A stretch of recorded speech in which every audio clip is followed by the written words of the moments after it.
कामया करे रानी करे मोला पागल।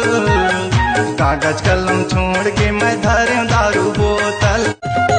दुरिया में रानी ते खड़े रहे तोर मोर नैना लड़गे वो लड़गे मायारू लड़न देना रे दोनों की बात बन गए ना।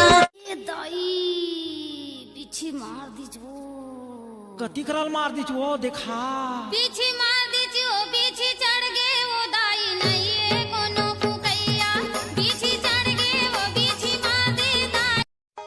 तोर सुरता हमोला घेरी बेरिया थे मन मोर बैहा बन के तोर कोती जाथे। कहूला माया बाते हरी फसावे पिया खकी कहले रानी घुरे थे जवानी हो बेहावो में बदना।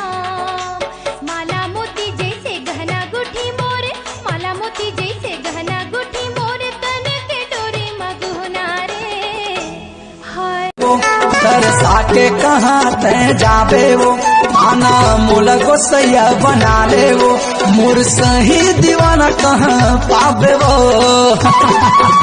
मैं साहू तुरया तोर नाव के गुद न गुदाऊं बैठा हाथ मां नहीं छूटे कबूगा नहीं छूटे कबूगा तोर हाथ ले मोर हाथ। जोगनी जोगनी जोगनी जोगनी जोगनी डार के जोरा अंबिकापुर वाला ले गए दिल निकाल के। ये मन माया ले मैं सौंपत हूँ तोला कटी हो जतन के महर दे मगोना। चल माया के सुखर जिंदगी बसावो। अच्छा एक घाव का तो दिल दीवाना तोर बहनी लचाहत है तोर बहनी करतिया लेके बलावत है। दिल दीवाना जे दिन ले लड़े नजरिया मोर निंदिया होगी उड़न छू आ जाना सोन चिड़ैया संग माँ करबो गुटर गू। पंजा मोर सवरिया सुख माँ जिंदगी बितावोएगा मोर चौरिया। तो हिचला मोर दुल्हन बनाहूँ दिल्ली बॉम्बे हनीमून ले जाहूँ।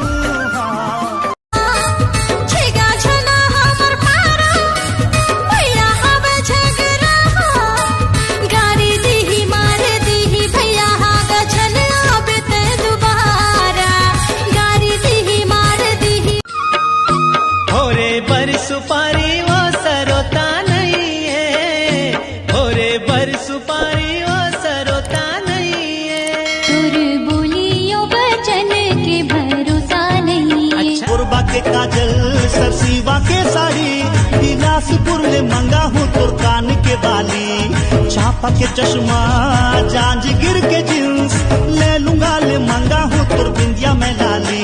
दुल्हन बना हूँ तोला करूँ तोर सिंगार रे मड़वा तरी पहिरा हूँ। तोला लेके बरिया हूँ जल्दी से आ जाए मोरे राजा तोर संग मैं हाँ जाऊं। जल्दी से आ जाए मोरे सपना गवई हाँ कहीं मोरे संसार रे तोरे बिना बिठाई जिंदगी निको राजा मोरे प्यार के बना हो तोरे रूप के रानी कलिंदर के चानी रूप के रानी कलिंदर के चानी दिखे मगोरी हलाल लाल लाल लाल लाल। तो लचू मिलने दी वो दे